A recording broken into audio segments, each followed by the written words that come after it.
ప్రభునందు ప్రియులారా, ప్రభు నామమున మీకు వందనములు. ఈరోజు దేవుని యొక్క వాక్య ధ్యానము యెషయా గ్రంథము 42వ అధ్యాయము 2వ వచనము. అతడు కేకలు వేయడు, అరువడు, తన కంఠస్వరము వీధిలో వినబడనీయడు. దేవుడు ఈ మాటలు దీవించి ఆశీర్వదించునుగాక.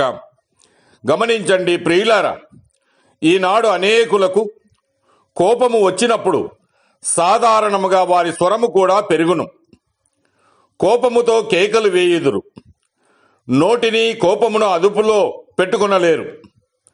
ఇంట్లో తల్లి మీద, భార్య మీద కేకలు వేయుదురు. అంతేకాక కొందరు దేవుణ్ణి కూడా దూషింతురు. పెద్ద నోరు చేసుకొని మీరు నా మీద విస్తారముగా ఆడిన మాటలు నాకు వినబడనని ప్రభు సెలవిస్తూ ఉన్నాడు.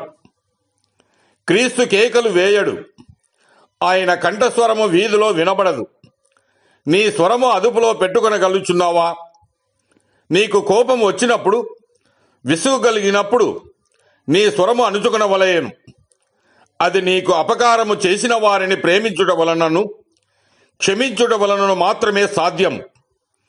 ప్రేమించుట, క్షమించుట, స్తుతించుట నీవు నేర్చుకునవలెను. మరికొందరు అధికారుల మీద, తల్లిదండ్రుల మీద కేకలు వేయుటకు భయపడెదరు, కానీ హృదయములోనే దూషించుకొనుచు సనుగుచుందురు. ఇది ఇంకనూ భయంకరమైనదే. మనుషులకు నీ సనుగుడు వినబడకపోవచ్చు, గాని హృదయ రహస్యములు నెరిగిన దేవుని చెవులలో నీ సనుగుడు మరీ గట్టిగా వినబడును. ఇజ్రాయేలీయులు అరణ్య మార్గములో సనిగినంతయు దేవుడు వినుచుండెను.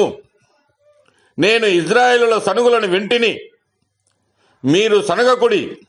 వారిలో కొందరు సనిగి సంహారకుని చేత నశించిరని వాక్యము చెప్పుచూ ఉన్నది.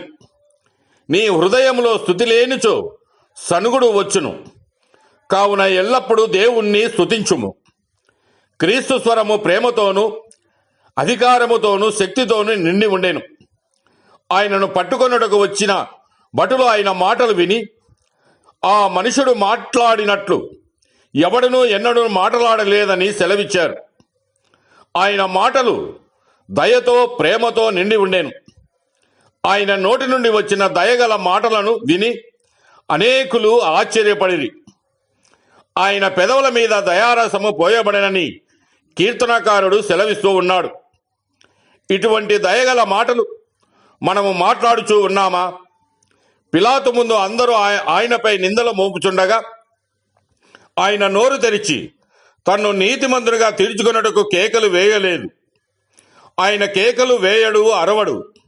ఇప్పుడే ప్రార్థించి నీ బలహీనతను ఒప్పుకో.